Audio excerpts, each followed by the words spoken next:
One of the goals of this show is to talk about and highlight those amazing people and events that happen in the esports competitive gaming space and give them the recognition they so rightly deserve. There are esports fans out there who do not know that they're esports fans, so we'll put it on us to educate those fans and bring them into the fold. Now, every week we'll try to feature a different personality in the space, and this time we have someone that was a part of the first season of Gamers, the Big Brother-esque reality show, featuring 12 Counter-Strike gamers, all fighting for a chance to win a pro gaming contract. It's true. Now, remember, before we talk to our lovely guest, next Monday, that's March 5th, 12 p.m. Pacific, we are premiering the second season of Gamers on Mixer.com/gamers, that's with a Z. And to fill you in on what the show is all about, we've actually invited a participant, damn near a successful one, from season 1 onto the show today. So let's please welcome Adam WolfY Andersson to the show. Adam, or as I like to call you, part of the Team Blue winning team. Hi, thanks for having me. That's fair. I'm a bit of a poor Adam. I'm just a bit of a. I've had my coffee today, so tell the viewers a little about yourself, there, WolfY. Yeah, for those who don't know me, my name is Adam Andersson. I go under the nickname WolfY, and I was one of the participants in Gamers Season 1. And I was also on the winning team, which was the Team Blue, and I had Spawn as coach. So that's who I am. It's true.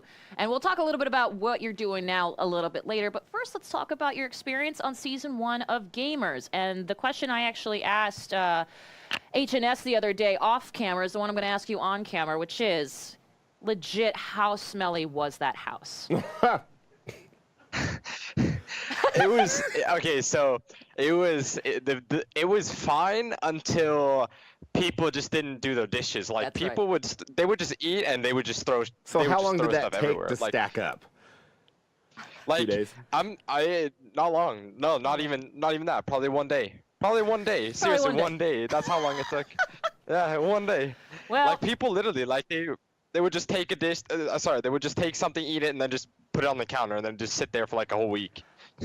I'll tell you something. One of the best parts about Gamers, we're of course playing the Season 1 reruns here on Mixer all week in anticipation of the Season 2. Wow, I can't use my face for talking. I keep saying March 2nd, but that's tomorrow.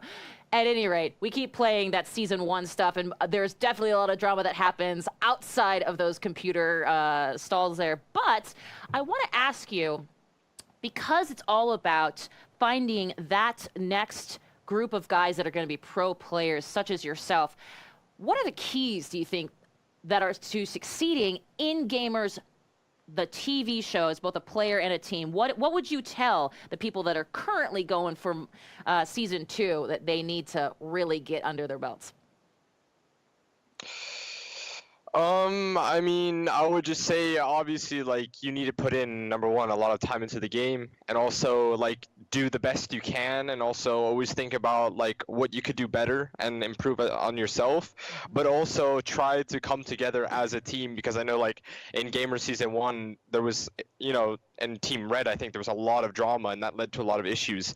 So I would say not only just focusing on yourself so much, but a little bit on the team as well, even though it's a competition and people are eliminated left and right. Always like try to keep this, like, the team spirit up in the team and have a good, like, chemistry between each other. So just basically learn from Ince. Ince, just don't do what he does. just be quieter than Ince. That's all we need. It usually works. Yeah. Being quieter than the loudest person is usually a good thing. Yeah. Now, what would you say, in your expert opinion, was the most challenging part of Gamer Season 1? You mean in, like, game-wise, or what we did as an activity as well, or just anything? Overall, obviously you've got to compete, but Yeah, you being in the house, dealing with the funk, like any of it, like exactly. And listen, WolfY, you can say the physical challenges. You can do that if you want. Yeah, I mean, I wouldn't say like the physical challenges that much, but I would say like the hardest part was probably like going to bed super late and then waking up every day at 7. Like Good you morning, were so gamers. tired throughout the day. Yeah. What's like, super late in bed? If 7's early.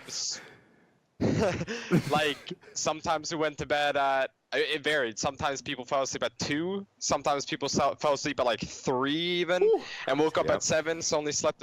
Yeah, it was really bad. Like I remember the night where we played that best of 3, and yeah, that was a long night. I'm pretty sure people fell asleep at like 3. So yeah, it was bad. Well, you mentioned this earlier in terms of like needing to make sure that you're grinding, you know, and for those many hours a day. What is the level of dedication that you need to reach the pro level? I mean, we've heard I remember hearing similar talk about to your expert about, you know, you got to have at least 6 hours a day. Is that something that that you believe in terms of like hours a day scrimming, or do you need more? Like, what is the dedication you need to reach that level? I would probably say, like, well, first of all, I would say that, you know, some people obviously just have, like, I don't know, a talent, I guess. But then I've always said, like, the more hours you put into the game, that's what counts the most, but also how you use those hours. So, I mean, if you're playing, like, 7-8 hours a day, but you're not using them like good at all, you know, it could be totally meaningless. You got to obviously use the hours that you grind in a good way, and like always use them to improve and become the best you can be. So obviously, like, you have players that are talented and learn a lot faster and easier, but also, like, in the end, the one that trains the hardest and tries to improve the most, I think, is the one that succeeds. Speaking of succeeds, you got to, now that you're a pro, you've also been around the scene, you know the scene. What separates the best of the best from the rest? Is there an X factor? We kind of go back to that talent thing. It's like some people I believe do have like a talent where like, you know, they have like 1 year where they just go from 0 to hero and they're just playing on a top team. But also, you have like, I don't know. I think it's just how people use the hours. That's what I think it is. I think it's how people use the hours, and that I think that what separates from a good player and the pro player is that the pro, you know, he gives 110%. And he obviously just constantly plays the game to get better and be the best. And yeah, I don't know. For some people, like they have a short period, they just play for like 6 months and they just focus on getting better and boom, they're at a high level. I don't know. For some people it's easier and for some people it's harder. So it's that question's a tricky question, but yeah. But you know it when you see it. So Yeah, last question for you then. What are you looking forward to the most with Gamer Season 2?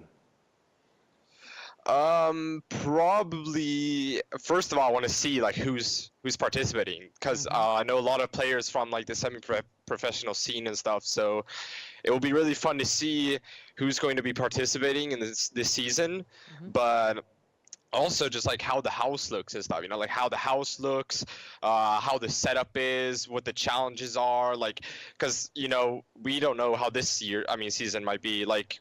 We're with the elimination system, for example. You know, who knows? It might be a totally different thing from what we had. So yeah, that's what I'm looking forward to. Excellent. Well, we are too, and we're looking forward to your captain, coach Spawn, going up against Devil Walk this time, and retaining that blue team category. So that's really good. Blue team. That's good because he doesn't have to worry about you know, changing the colors of his shirts or anything like that. Good point. It's a very interesting point. But at any rate, thank you so much, guys. This is WolfY. WolfY, where can people find you?